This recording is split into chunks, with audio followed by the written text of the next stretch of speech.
ஜூலை மாதம் 7ஆம் தேதி நேற்று நீர்கொழும்பு சிறைச்சாலையில் இடம்பெற்ற கலவரம், இது தொடர்பான ஏற்பட்ட அசம்பாவிதங்கள், உயிரிழப்புகள், காயமடைந்தவர்கள், அது தொடர்பாக மேலதிகமாக எடுக்கப்பட்ட நடவடிக்கைகள், புதிதாக வந்திருக்கிற தகவல்களை சுருக்கமா இந்த வீடியோல பார்க்க போறோம்.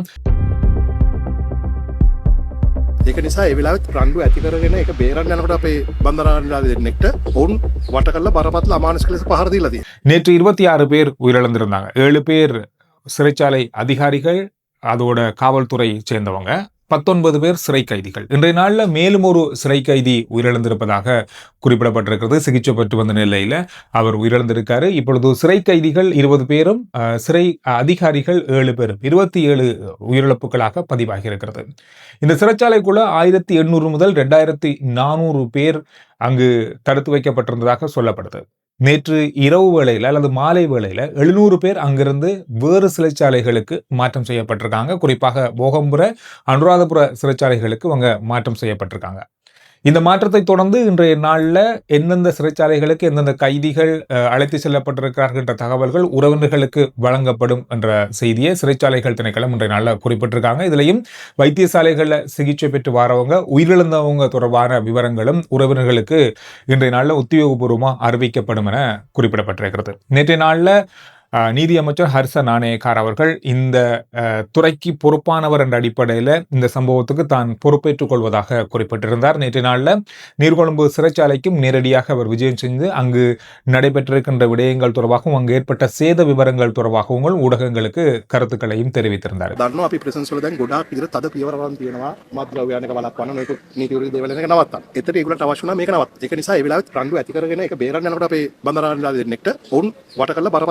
පහර දීලා තියෙනවා. ඔවුන්ගේ අරමුණ පැහැදිලි. බොඩි ස්කෑනර් එක මිලියන ගණනක් වටින බොඩි ස්කෑනර් එක සම්පූර්ණයෙන්ම කුඩු කරනවා. ඒ කාර්යාලවල තිබෙන CCTV කැමරා සියලුම පද්ධති විනාශ කරලා තිබෙනවා. එහෙනම් ඇත්ත වශයෙන්ම මේගොල්ලන්ට උමනාව තියෙන්නේ මේ ප්‍රිසන් එක දුවන එක අඩාල කරන අවුල් කරන. இதுல நிறைய பெருமதி வாய்ந்த பல பொருட்கள் சேதமாக்கப்பட்டுள்ளதாகவும், குறிப்பாக ஸ்கேனிங் கருவிகள், சிசிடிவி கேமராக்கள் முழுமையாக அளிக்கப்பட்டிருப்பதாகவும், இது ஒட்டுமொத்தமாக திட்டமிடப்பட்ட சில செயல்களாகவும் இது இடம்பெற்றிருப்பதாகவும் குற்றம் சாட்டியிருந்தார். இன்றைய நாளில் காயமடைந்து சிகிச்சை பெற்று வர சிறைச்சாலை அதிகாரிகளை நேரில் வைத்தியசாலைக்கு சென்று நீதியமைச்சர் ஹரிஷ நாணயக்கார் அவர்கள் நேரடியாக அங்கு சென்று அது தொடர்பான விவரங்களையும் கேட்டறிந்த புகைப்படங்கள் இன்றைய நாளில் காலையிலேயே செய்தித்தளங்களில் பார்க்கக்கூடியதாக இருந்தது.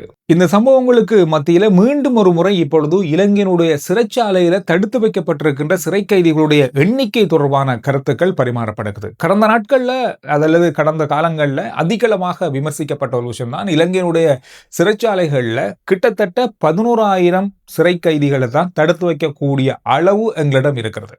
ஆனால் இப்பொழுது 44,000க்கும் அதிகமான அல்லது 40,000 முதல் 44,000 வரைக்குமான சிறை கைதிகள் இப்பொழுது இலங்கையினுடைய சிறைச்சாலைகளில் தடுத்து வைக்கப்பட்டுள்ளதாக சொல்லப்பட்டிருக்கிறது. கடந்த நாட்களில் ஒரு மனித உரிமைகள் அமைப்பு ஐக்கிய நாடுகள் சபைக்கு ஒரு அறிக்கையை கொடுத்திருந்தாங்க. என்னன்னு சொன்னா, இலங்கையில கிட்டத்தட்ட 300% அதிகரிப்பு, ஒரு சிறைச்சாலையில 300% சிறை கைதிகள் அதிகமாக தங்க வைக்கப்பட்டிருக்காங்க, தடுத்து வைக்கப்பட்டிருக்காங்க என்ற ஒரு அறிக்கையை ஐக்கிய நாடுகள் சபைக்கு ஒரு மனித உரிமைகள் அமைப்பு கொடுத்திருந்தாங்க.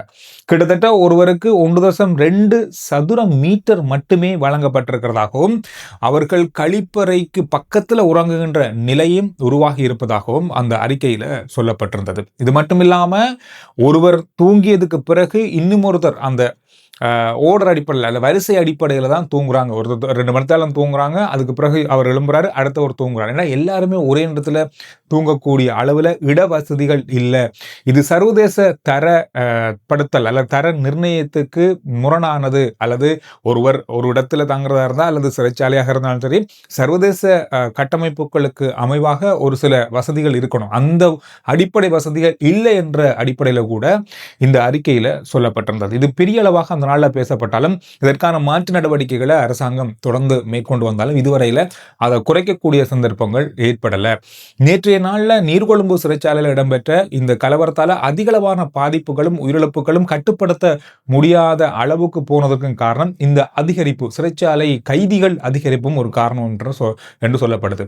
இதனால தான் துப்பாக்கி சூடு நடத்தி தான் இதை கட்டுப்பாட்டுக்குள்ள கொண்டு வர வேண்டிய நிலை ஏற்பட்டதாகவும் சொல்லப்படுது. இலங்கையினுடைய சிறைச்சாலைகள் இவ்வளவு நிரம்பி வழிவதற்கு காரணம் காரணம் போதைப்பொருள் பாவனை. போதைப்பொருள் கடத்தல், போதைப்பொருள் வியாபாரம், போதைப்பொருள் பாவனை இந்த மாதிரியான குற்றச்சாட்டின் அடிப்படையில் தான் அதிகமானவங்க இலங்கையில் இருக்கிற 40,000 சிறை கைதிகளில் 70 முதல் 80% அந்த மாதிரியான சிறை கைதிகளாகத்தான் இருக்கிறாங்க என்பதுதான் இதில் இருக்கிற இன்னும் ஒரு கவலைக்குரிய விஷயம். இதனை கட்டுப்படுத்துறதுக்கும் இதோடு சம்பந்தப்பட்டவர்களுக்கு மாற்று வழிகளை செய்வதற்குமான நடவடிக்கைகளை எடுப்பதற்கு இப்பொழுது இலங்கை தயாராகி வருது. ஆனால் எந்த வகையில் எவ்வளவு காலத்தில் இது செய்யப்படும் அப்படின்றதெல்லாம் இதுவரைக்கும் இல்லை. ஆனால் அண்மையில் ஒரு முக்கியமான ஒரு விஷயத்தை நீதியமைச்சர் குறிப்பிட்டிருந்தார். அதாவது வீட்டு காவலில் வைத்து கைதிகளை பராமரிக்கிறது அந்த மாதிரியான ஒரு திட்டத்தை இலங்கை கொண்டு வரப்போகுதுன்னு சொல்லியிருந்தாங்க. ஆனால் அது யாருக்கு கொண்டு வர போறாங்க, எப்படி கொண்டு வர போறாங்க அப்படின்ற தொடர்பில் இதுவரையில தகவல்கள் இல்லை. ஆனால் இது ஒரு மிகப்பெரிய அளவான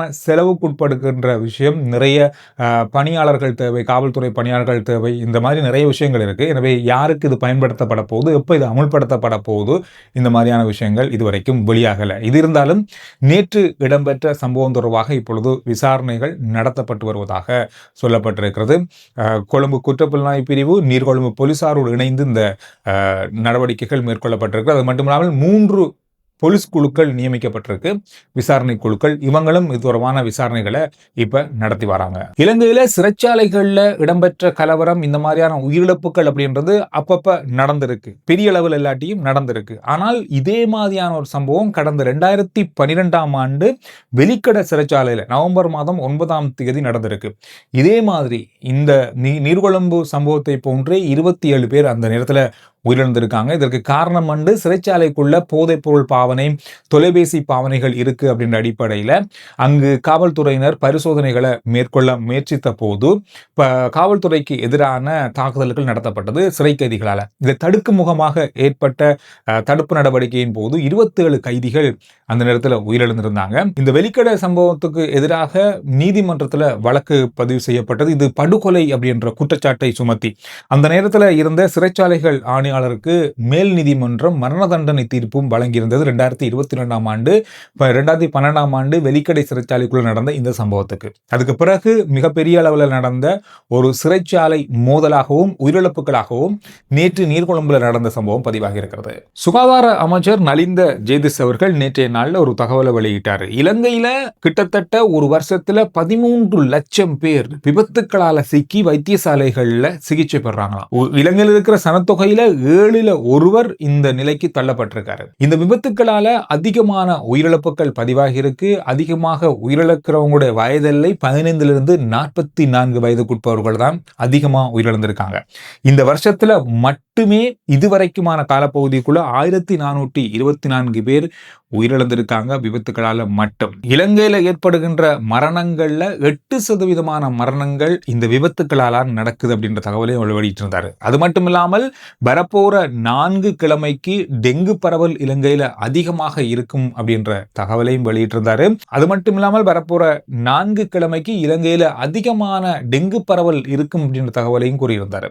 இன்றைய நாள்ல இன்னொரு தகவல் வெளியாகி இருக்கிறது. கடந்த 24 மணித்தியாலத்துல இலங்கையில இதுவரைக்குமான காலப்பகுதிக்குள்ள இல்லாத அளவு டெங்கு நோயாளர்கள் பதிவாகி இருக்காங்க.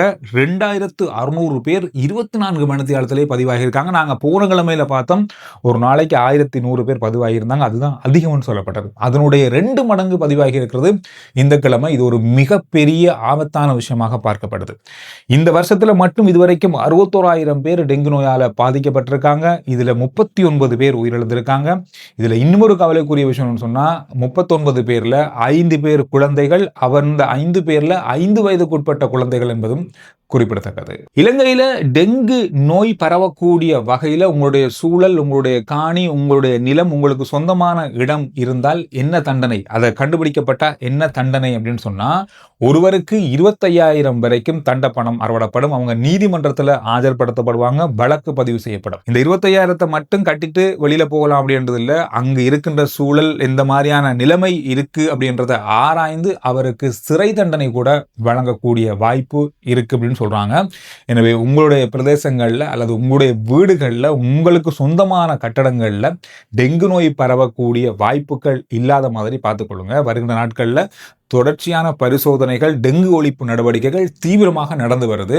இந்த விஷயத்துல கவனமா இருங்க. நேற்றைய நாள்ல குடிவரவு குடியகழ்வு திணைக்களத்தில் இருக்கிற மிக முக்கியமான ஒரு அதிகாரி கைது செய்யப்பட்டாரு. காரணம் என்னன்னு சொன்னா, ஒழுங்கமைக்கப்பட்ட குற்றச் செயல்களோடு ஈடுபட்ட ஒரு குற்றவாளிக்கு போலியான கடவுச்சீட்டுகளை வழங்கியதற்கான அவர் உதவி செஞ்சிருக்காரு, அதை வழங்கி இருக்காரு. இந்த அடிப்படையில் விசாரணைகள்ல தெரிய வந்ததுல இவர் நேரடியாக கைது செய்யப்பட்டிருக்காரு. நேற்று நீதிமன்றத்தில் ஆஜர்படுத்தப்பட்ட போது அவருக்கு பிணை வழங்கி இருக்கிறது நீதிமன்றம். ஆனாலும் வெளிநாடு செல்வதற்கு தடை வச்சிருக்காங்க. எனவே இந்த விஷயங்கள் தான் கடந்த மந்த்தால பார்க்கப்பட்ட மிக முக்கியமான செய்திகளுடைய சுருக்கம். ஆர்ஜே சந்துரு ரிப்போர்ட் வாட்ஸ்அப் தன்னுடைய லிங்க் முதல் கமெண்ட்ஸ்ல இருக்கு. ஃபாலோ பண்ணி வைங்க. சுருக்கமான விரைவான செய்திகளை நீங்க வாட்ஸ்அப் மூலமா உடனுக்குடன் அறிந்து கொள்ளலாம்.